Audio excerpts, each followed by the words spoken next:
ટોપ સ્ટોક્સની વિગત સાથે જોડાયા છે સહયોગી નીરજ અને આરતી. ગુડ મોર્નિંગ આપ બંનેને. નીરજ, કયા શેર સાથે ફોકસમાં રહેશે?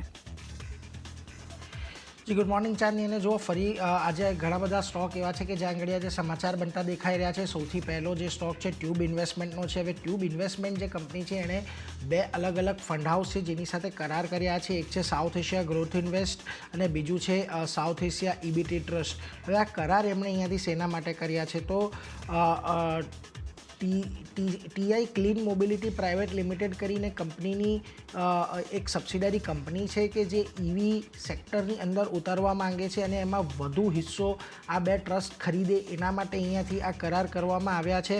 અને લગભગ 160 કરોડના additional compulsory convertible preference shares કંપનીને અહીંયાથી આપવામાં આવ્યા છે. એટલા માટે એક ખાસ મહત્ત્વનું કે આ જે ઈ મોબિલિટીની અંદર અત્યારે આપણને જે રોકાણ આવતું જોવા મળી રહ્યું છે એમાં એક મોટું પગલું અહીંયાથી છે. ટીઆઈઆઈ અને અન્ય રોકાણકારો પાસેથી લગભગ 3000 કરોડનું ફંડ ટ્યુબ ઇન્વેસ્ટમેન્ટે એકત્ર કર્યું છે આ ઈ મોબિલિટીની અંદર ઝંપલાવવા માટે.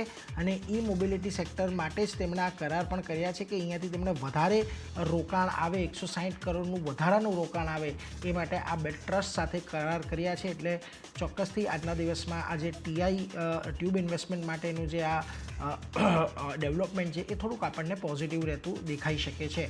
ટીવીએસ સપ્લાય ચેઇનનો બીજો શેર છે કે જ્યાં આગળ એક નવા ઓર્ડર મળતા દેખાયા છે.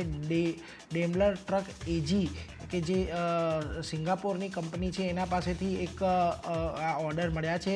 સિંગાપોરમાં સપ્લાય ચેઇન સોલ્યુશન્સ માટે તેમને ઓર્ડર મળ્યા છે અને 5 વર્ષના સમયગાળા માટેનો ઓર્ડર છે. એટલે કંપની પાસે અહીંયાથી રેવન્યુ વિઝિબિલિટી આપણને આવનારા સમયની અંદર વધતી દેખાશે. એટલે ટીવીએસ સપ્લાય ચેઇન પર પણ નજર રાખજો. આજે અહીંયા પણ આપણને એક પોઝિટિવ ઇમ્પેક્ટ આવનારા સમયમાં જોવા મળી શકે છે.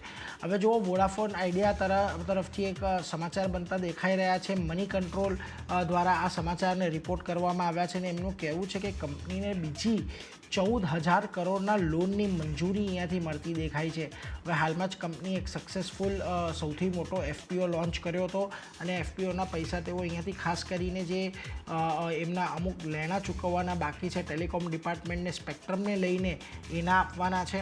આ ઉપરાંત તેઓ 5G માટે પણ ઇન્વેસ્ટ કરવાના હતા અને એમાં હવે આ 14,000 કરોડની વધારાની લોન અહીંયાથી આપવામાં આવી છે. અને એસબીઆઈ સહિતની જે કન્સોર્શિયમ છે જે બેન્કોનું કે જેમને આમની પાસેથી પૈસા એક લેવાના છે એમણે અહીંયાથી વધારે એક મંજૂરી આપી છે 14,000 કરોડની લોન માટે. એટલે અહીંયાથી વોડાફોન આઈડિયા માટે પણ આજે થોડોક પોઝિટિવ દિવસ રહેશે કારણ કે વધારે પૈસા હવે અહીંયા બિઝનેસ માટે આવી રહ્યા છે અને આપણને ખબર છે કે આ કંપનીને અત્યારે રિવાઇવલની જરૂર છે. એટલે જુઓ, કુલ એકત્ર કરીને લગભગ તેમણે ઓછામાં ઓછું 28,000 થી 30,000 કરોડનું ફંડ એક એફપીઓ મારફતે અને આ બીજું આ લોન મારફતે વોડાફોન આઈડિયાએ ભેગું કરી લીધું છે. એટલે કંપની માટે અહીંયાથી આમ તો જો લોન લઈએ એટલે કંપની પર થોડુંક ભારણ વધી શકે છે. એટલે એ ચિંતાને લઈને કદાચ આજે આપણને થોડો ઘટાડો તો જોવા મળે. પરંતુ એક વાત ચોક્કસ છે કે આ 14,000 કરોડની લોનની જે મંજૂરી આવતી દેખાય છે એ કંપનીની થોડીક પરિસ્થિતિની અંદર વધારે પડતો સુધારો કરતો દેખાશે આવનારા સમયમાં. એટલે એના પર એક ખાસ આપણે ધ્યાન આપીશું. વોડાફોન આઈડિયા આજે આપણા ખાસા ફોકસમાં રહેવાનું છે. બીજી તરફ ઇન્ટરગ્લોબ એવિએશન જોઈ લો. ગઈકાલે આપણે અહીંયા એક મોટી બ્લોક ડીલ થતા જોઈ હતી. એની બ્લોક ડીલમાં જે ઇન્ટરગ્લોબ એન્ટરપ્રાઇઝ છે એને 1.9% જેટલા શેર હિસ્સો વેચ્યો હતો. સામે સિટી ગ્રુપ ગ્લોબલ માર્કેટ્સ મોરેશિયસે લગભગ 0.8% જેટલો હિસ્સો ખરીદ્યો છે. એટલે ગઈકાલે જે ડીલ થઈ હતી એ ડીલની વિગતો આજે આપણને સામે આવતી દેખાઈ રહી છે. બીજી તરફ વિપ્રોએ એક પ્લેટફોર્મ લોન્ચ કર્યું છે લેબ 45 એઆઈ પ્લેટફોર્મ. હવે ખાસ કરીને અહીંયાથી જે બિઝનેસ તે જેઓ પણ ક્લાયન્ટને સર્વિસ આપે છે એ ક્લાયન્ટ માટે એક એફિશિયન્સી વધારવાનું, બિઝનેસ ફંક્શનને ટ્રાન્સફોર્મ કરવા માટેનું આ કામ એઆઈ પ્લેટફોર્મ અહીંયાથી કરતું દેખાશે. લગભગ 1000 જનરેટિવ એઆઈ એજન્ટ છે, 10થી વધુ જનરેટિવ એઆઈ એપ્લિકેશન તેમણે બનાવી છે. એટલે અહીંયાથી કંપની માટે એ પણ મહત્ત્વનું રહે છે કે આનું રોલઆઉટ કઈ રીતે કરે છે અને પોતાના બિઝનેસની અંદર આ એઆઈને કેવી રીતે ઇન્ટિગ્રેટ કરીને એક સારો કસ્ટમર એક્સપિરિયન્સ પોતાના ગ્રાહકોને આપી શકે. કારણ કે એનાથી જ અહીંયાથી કંપનીને વધારે ઓર્ડર મળતા દેખાશે. આમ તો બહુ કોઈ મોટી અસર આજે આપણને જોવા નહીં મળે આની, પરંતુ કંપની માટે પોઝિટિવ એવું છે કે એક નવું કંપનીએ પ્રોડક્ટ લોન્ચ કરી દીધું છે.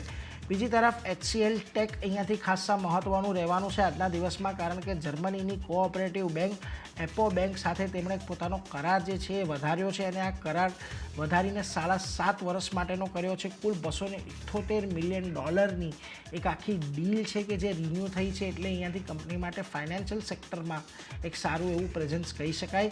જોઈએ એના પર બ્રોકરેજ રિપોર્ટ પણ અમુક આવ્યા છે. મોર્ગન સ્ટેનલી જે છે ઓવરવેટ કોલ આપી રહ્યા છે, 1650ના ટાર્ગેટ આપી રહ્યા છે. એમનું કહેવું છે કે આ જે નવી ડીલ એમને ફરી પાછી મળી છે એ દર્શાવે છે કે ફાઇનાન્શિયલ સર્વિસીસની અંદર હજી પણ મોટી ડીલનું એક મોમેન્ટમ આવનારા સમયમાં જોવા મળી શકે છે, જે પ્રકારે આ ડીલ થઈ છે.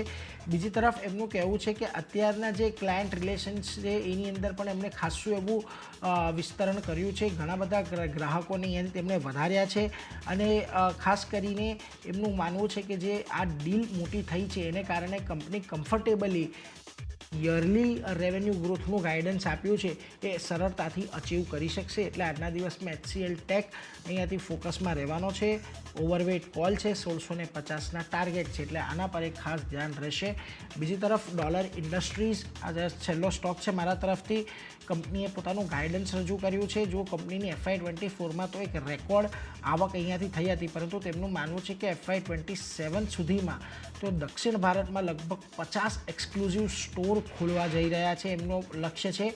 અને FY24-25માં દક્ષિણ ભારતમાં જે સેલ્સ ગ્રોથ છે એ 50% જેટલો વધારવાનો તેમનો અહીંયાથી લક્ષ્યાંક છે, એટલે ઘણું મહત્ત્વનું રહેવાનું છે કંપની માટે. કંપનીએ ગાઈડન્સ તો અહીંયાથી આજે પોઝિટિવ આપ્યું છે, એટલે કદાચ આપણે છેલ્લા કેટલા દિવસમાં જોયું છે કે જ્યાં જ્યાં પોઝિટિવ કમેન્ટ્રી કે પોઝિટિવ ઇન્વેસ્ટર મીટ કે એનાલિસ્ટ મીટ પછી કંપની જે પોઝિટિવ સાઉન્ડ કરતી હોય છે ત્યાં આગળ એક સારો એવો ઉછાળો આપણને આવ્યો છે. એટલે શક્યતા છે કે ડોલર ઇન્ડસ્ટ્રીમાં પણ આજે આપણને એક તેજી જોવા મળે. તો આ બધા શેર છે. Tube investment, TVS supply chain, Vodafone idea ખાસ ફોકસમાં રાખવાનો છે, અને ડોલર ઇન્ડસ્ટ્રીઝ, HCL ટેક આ બધા પર આજે નજર રાખીશું. પરંતુ આરતી, તમારી પાસે કયા સ્ટોક્સ આજે કે જ્યાં તમારે ખાસ નજર રાખી રહ્યા છો? જી ઘણા બધા સ્ટોક છે, લિસ્ટ લાંબુ છે. હું શરૂઆત NHPC સાથે કરી છે. અહીંયા જે રીતે સમાચાર બનતા દેખાયા છે, પોઝિટિવ સમાચાર આવતા દેખાયા છે. બોર્ડ પાસેથી મંજૂરી મળી છે, ખાસ કરીને નેશનલ હાઈ પાવર ટેસ્ટ લેબોરેટરીના જોઈન્ટ વેન્ચરના બોર્ડે ખાસ કરીને NHPCના 1.31 કરોડ શેર્સ પાવર ગ્રીડને ટ્રાન્સફર કરવા માટેની મંજૂરી આપી છે. અને જે national high power test laboratory છે તેમાં એનો જે NHPCમાં હિસ્સો છે તે હવે 20%થી ઘટી અને 12.50% આપણને થતો દેખાયો છે. તો ફોકસ NHPCના કાઉન્ટર પર રાખવાનું રહેશે, કારણ કે અહીંયા જે 1.31 કરોડ શેર પાવર ગ્રીડને ટ્રાન્સફર કરવાની મંજૂરી મળતી દેખાઈ રહી છે. નજર સ્ટોક પર રાખવાની રહેશે, કઈ રીતે રિએક્શન જોવા મળી શકે છે. નેક્સ્ટ કાઉન્ટર કેમ્લિન ફાઇન સાયન્સનું રહેશે. અહીંયા પોઝિટિવ સમાચાર છે. કંપનીએ કરાર કર્યા છે, કંપનીની સબસિડરીએ ખાસ કરીને કરાર કર્યા છે. 100% હિસ્સો ખરીદવા માટે આ કરાર કરવામાં આવ્યા છે, અને જે વિટાફોર ઇન્વેસ્ટ NV બેલ્જિયમ માં ખાસ કરીને હિસ્સો ખરીદવા માટે કરાર કરવામાં આવ્યા છે. તો એને કારણે કેમ્લિન ફાઇન સાયન્સમાં પણ રિએક્શન જોવા મળશે, તો સ્ટોક પર નજર રાખવાની રહેશે. નેક્સ્ટ કાઉન્ટર ડ્રેજિંગ કોર્પનું રહેશે. ઓર્ડર મળવાના સમાચાર અહીંયા કંપની માટે આવતા દેખાઈ રહ્યા છે. પશ્ચિમ બંગાળમાં લગભગ 2016 કરોડના ઓર્ડર કંપનીને મળતા દેખાયા છે. તો પોઝિટિવલી રિએક્શન સ્ટોક બતાવી શકે છે. ડ્રેજિંગના કાઉન્ટર પર પણ નજર રહેશે. TCSની વાત કરી લઈએ તો અહીંયા કંપનીએ એન્જિનિયરિંગ લેબ લોન્ચ કરવાના સમાચાર આવતા દેખાયા છે. યુએસમાં ઓહાયોમાં નવી IoT એન્જિનિયરિંગ લેબ જે છે તે અહીંયાથી કંપનીએ લોન્ચ કરી છે, અને નવા ઇનોવેશન માટે આ લેબ જે છે તે શરૂ કરવામાં આવી છે કંપની તરફથી. તો TCSનું કાઉન્ટર પણ આજે ફોકસમાં રાખવાનું રહેશે. BL કશ્યપ નેક્સ્ટ કાઉન્ટરની વાત કરી લઈએ તો અહીંયા કંપનીને ઓર્ડર મળ્યા છે. કંપનીને લગભગ 1021 કરોડના 2 ઓર્ડર મળ્યા છે. એક ઓર્ડર જે છે તે સત્વ હોમ્સ અને DLF સિટી પાસેથી ઓર્ડર મળ્યો છે, એટલે બંને તરફથી ઓર્ડર મળતા દેખાયા છે. અને કંપનીની કુલ ઓર્ડર બુક આ ઓર્ડર મળ્યા બાદ 3545 કરોડની રહેતી દેખાય છે. તો ફોકસ રાખવાનું રહેશે. બીજી બાજુ જે ન્યૂઝ બનતા દેખાયા છે તે નેગેટિવ ન્યૂઝ છે, કારણ કે સમન્સ અહીંયાથી કંપનીને પાઠવવામાં આવ્યું છે સેબી તરફથી, અને આ સમન્સ કયા વિષય પર છે તે અંગે કંપની તરફથી કોઈ સ્પષ્ટતા અત્યારે કરવામાં નથી આવી, પણ એક રિએક્શન તો આપણને સ્ટોક પર જોવા મળી શકે છે. તો ફોકસ રાખવાનું રહેશે BL કશ્યપના કાઉન્ટર પર. નેક્સ્ટ કાઉન્ટર IOL કેમિકલ્સની વાત કરી લઈએ તો અહીંયા કંપનીને સર્ટિફિકેટ મળ્યું છે, ખાસ કરીને જે પેન્ટોપ્રાઝોલ સોડિયમ વાત કરી લઈએ જે સેસ્કી હાઇડ્રેટ દવા જે છે તેની માટે CEP સર્ટિફિકેટ કંપનીને મળ્યું છે અને દવાનો ઉપયોગ ખાસ કરીને એસિડિટી અને ગેસ્ટ્રોના સારવાર માટે કરવામાં આવે છે. તો ફોકસ IOL કેમિકલના કાઉન્ટર પર રાખવાનો રહેશે. ઝોમેટો નેક્સ્ટ કાઉન્ટર ફોકસમાં રહેશે. અહીંયા પણ ગઈકાલે આપણે જોયું હતું એક સારી ખરીદારી આપણને જોવા મળતી દેખાઈ હતી. બ્લિંકિટમાં 300 કરોડનું રોકાણ અહીંયાથી ઝોમેટો જે છે તે કરતી જોવા મળશે અને બ્લિંકિટમાં 300 કરોડના નવા રોકાણ પછી ઝોમેટોની વાત કરી લઈએ તો કુલ રોકાણ બ્લિંકિટમાં 2300 કરોડનું અહીંયાથી થતું જોવા મળશે. આપણે જાણીએ છીએ કે વર્ષ 2022માં ઝોમેટોએ 4447 કરોડમાં બ્લિંકિટ જે છે તેનું હસ્તગત કરી હતી બ્લિંકિટને. તો હવે આ હિસ્સો વધાર્યો છે તો તેને કારણે ફોકસ ઝોમેટોના કાઉન્ટર પર પણ રાખવાનું રહેશે. અને છેલ્લે ICRAની વાત કરી લઈએ તો અહીંયા કંપનીને ડિમાન્ડ નોટિસ મળી છે. IT વિભાગ તરફથી વર્ષ FY27 માટે ખાસ કરીને ડિમાન્ડ નોટિસ મળી છે. 51.92 કરોડની ડિમાન્ડ નોટિસ કંપનીને મળી છે. તો ICRAના કાઉન્ટર પર પણ ફોકસ રાખવાનું રહેશે, કઈ રીતે સ્ટોક રિએક્ટ કરે છે. તો ચાંદની આ બધા સ્ટોક જે નીરજે જણાવ્યા મેં જણાવ્યા બધા પર ફોકસ રહેશે. જી, તો આ બધા કાઉન્ટર